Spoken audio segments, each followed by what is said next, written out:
दोस्तों, हम अपने जीवन में कभी कभी ऐसी उलझनों में फंस जाते हैं कि हमें समझ ही नहीं आता कि हम क्या फैसला लें जो सही हो, और हमें जो भी उचित लगता है वो फैसला हम ले लेते हैं।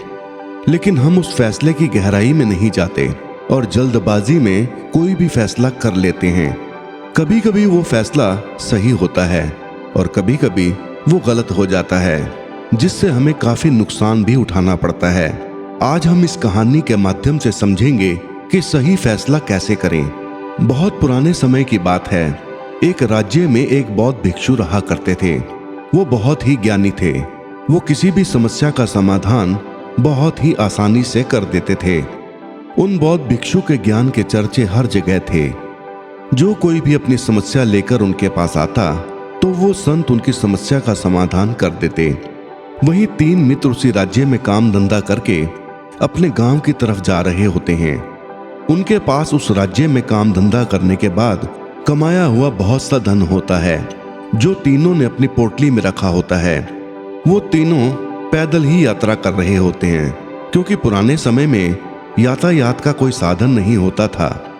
उन तीनों को चलते चलते शाम हो जाती है और आगे जंगल भी था, जिसमें से होकर उन्हें गुजरना था। अब तीनों को चिंता सताने लगी कि यदि वो तीनों अपनी यात्रा जारी रखते हैं तो जंगल में चोर और डाकुओं से सामना हो सकता है और उनका धन भी छिन सकता है। तीनों गहरी सोच में पड़ जाते हैं कि अब क्या किया जाए। फिर सोच विचार करने लग जाते हैं और निर्णय लेते हैं कि आज रात यहीं कहीं गुजार लेते हैं। तभी उन तीनों की नजर सामने एक कुटिया की तरफ जाती है और वो तीनों उस कुटिया में ही रात गुजारने का निर्णय ले लेते हैं। तभी उनमें से एक मित्र ने कहा, मित्रों, मेरा एक सुझाव है कि क्यों ना हम तीनों अपनी अपनी पोटली को एक ही जगह इकट्ठा कर लें। इससे हम तीनों बारी बारी से इन तीनों पोटलियों की निगरानी करते रहेंगे। ये सुझाव सबको पसंद आ गया और तीनों पोटलियों को एक जगह इकट्ठा रख दिया। अब उन तीनों ने कुटिया का दरवाजा खटखटाया तो सामने से एक बूढ़े व्यक्ति ने दरवाजा खोला। तीनों मित्रों ने उस बूढ़े व्यक्ति से विनती की कि हमें आज रात्रि के लिए उनके यहाँ रुकने दिया जाए। बूढ़ा व्यक्ति इसके लिए मान गया और उन तीनों को अंदर आने के लिए कहा। बूढ़े व्यक्ति ने उन तीनों को खाना खिलाया।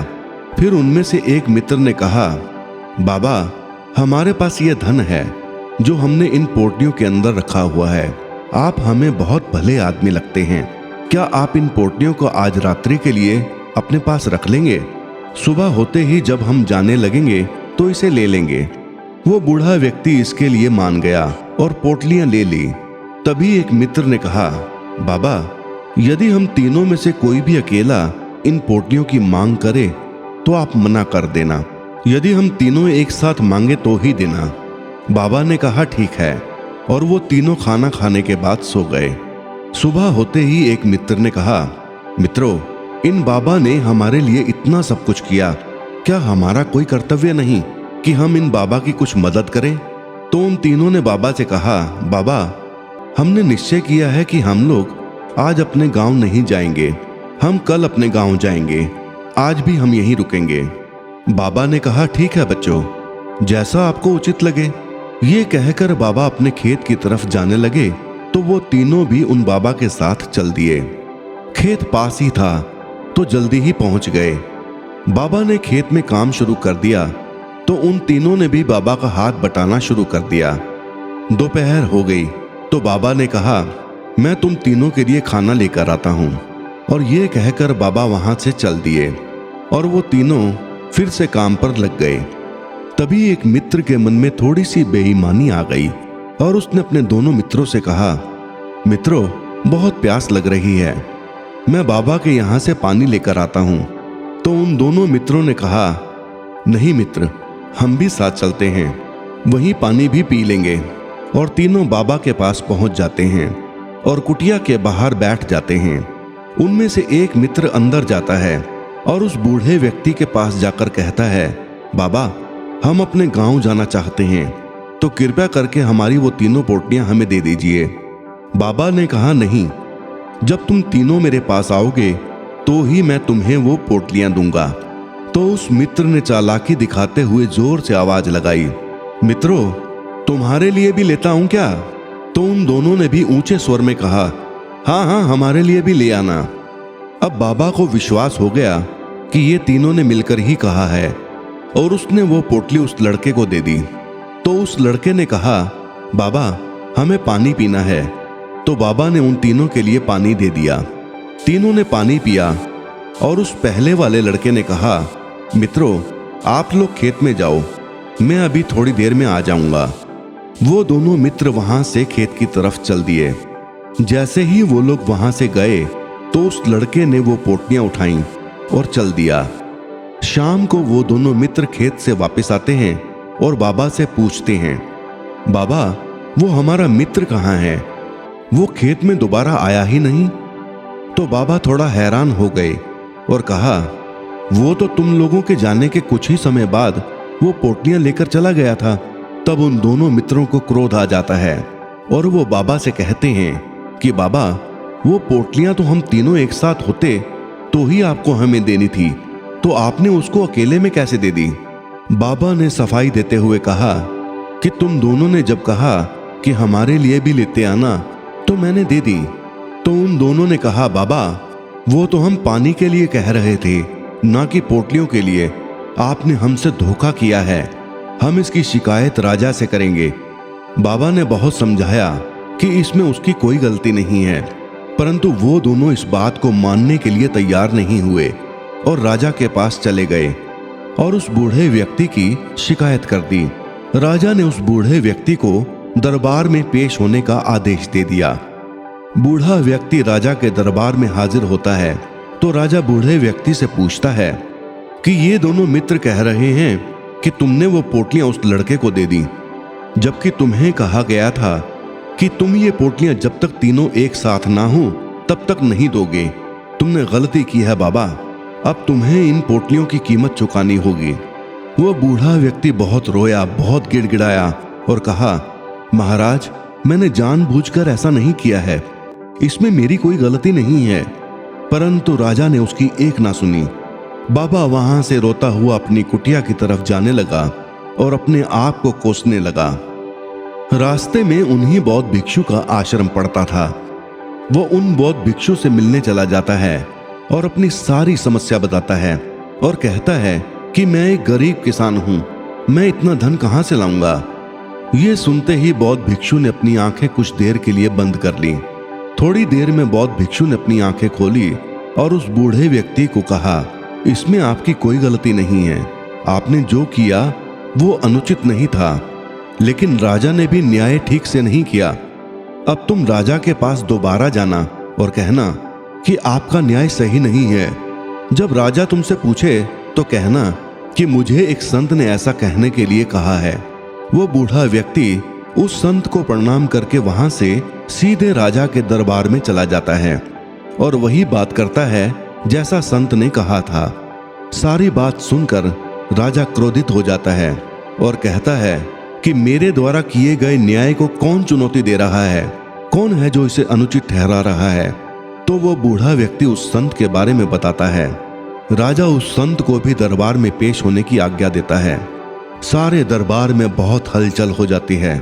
अब वो बौद्ध भिक्षु दरबार में आता है तो राजा सवाल करता है, हे महात्मन, आप मेरे न्याय को चुनौती कैसे दे रहे हैं, जबकि मेरे द्वारा किए गए न्याय में कोई त्रुटि नहीं होती। लोग दूर दूर से मेरे पास न्याय के लिए आते हैं। आप अपनी बात सिद्ध करके बताएं, अन्यथा दंड आपको भी मिल सकता है। तो बौद्ध भिक्षु ने कहा, महाराज मुझे किसी भी दंड का भय नहीं, किंतु आपने न्याय सही से नहीं किया। इन तीनों मित्रों की एक ही बात थी कि इन बाबा से वो पोटलियां एक साथ ही लेंगे, जबकि इनका एक मित्र वो सारी पोटलियां लेकर भाग गया है। तो इन दोनों मित्रों को उस मित्र को पेश करना होगा ताकि बाबा वो पोटलियां इन तीनों मित्रों को एक साथ सौंप सके। ये लोग अपनी पोटलियां बाबा से उस मित्र के यहां ना रहने से मांग नहीं सकते। राजा ने कहा, हे महात्मन, आपका कथन सही है, मेरी ही गलती है कि मैं इस बारे में सोच ही नहीं सका। तब राजा ने उन दोनों मित्रों को आदेश दिया कि वो अपने उस मित्र की खोज करें और बाबा से अपना धन वापस लें।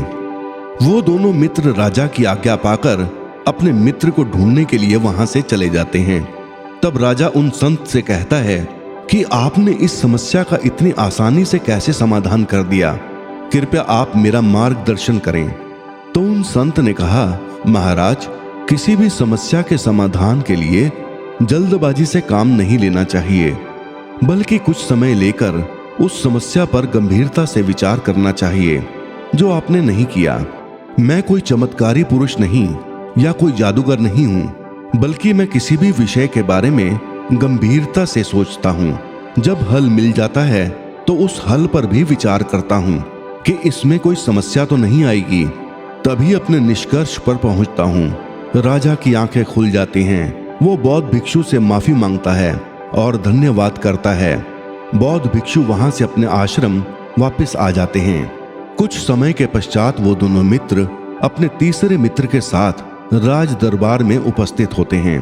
अब वो मित्र जिसने इन सबके साथ धोखा किया होता है, वो राजा से अपने किए की माफी मांगता है और कहता है, मुझसे बहुत बड़ा पाप हुआ है, आप जो भी सजा देंगे वो मुझे स्वीकार है। तो राजा अपने निर्णय में कहता है कि तुमने जो धन बेईमानी से लिया वो तुम अपने इन दोनों मित्रों को वापस करो, और तीसरी पोटली जो तुम्हारी थी, अब तुम्हारा उस पर कोई अधिकार नहीं, वो तुम इन बाबा को दे दो। और उसको कारावास की सजा भी सुनाई। इतने में बाबा ने कहा, हे राजन, मैं एक गरीब किसान हूँ, मेहनत करके अपना जीवन चला लेता हूँ, मुझे इस धन की कोई आवश्यकता नहीं। आप ये धन इस लड़के को ही वापस दे दें और इसकी सजा को भी माफ कर दें, क्योंकि इसके मन में पश्चाताप है और अब ये भविष्य में भी कोई गलती नहीं करेगा। तो राजा ने बाबा की बात मानकर उस लड़के को छोड़ दिया। उन तीनों ने बाबा से अपने किए की माफी मांगी और अपने गांव को चल दिए। दोस्तों, हर व्यक्ति के जीवन में कभी न कभी कोई कठिनाई, कोई समस्या अवश्य आती है। तो इसका मतलब ये नहीं कि उस समस्या का कोई समाधान नहीं। जल्दबाजी अच्छी नहीं होती, इसलिए किसी भी समस्या आने पर धैर्य रखें और विचार करते रहें। समय आने पर हल अवश्य मिल जाएगा। दोस्तों, आपको ये कहानी कैसी लगी, कृपया कमेंट करके अवश्य बताएं। यदि कहानी अच्छी लगी हो तो चैनल को लाइक और सब्सक्राइब अवश्य कर दें। धन्यवाद।